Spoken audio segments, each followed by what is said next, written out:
Hello friends, in this video I will show how to type power or exponent on keyboard. So very simple and easy way. Type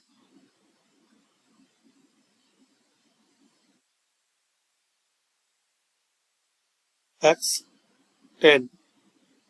Now select 10. Now press Ctrl Shift and equal sign. Now click here. Again press Ctrl Shift equal sign. So this way you can type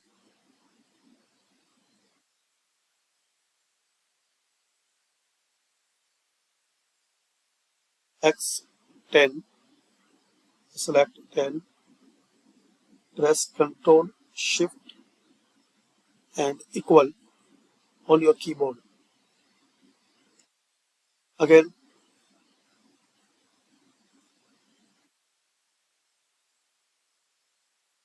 so shortcut is Control,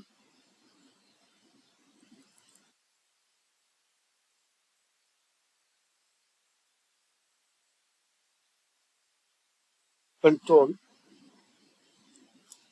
plus Shift plus equal. So thanks for watching.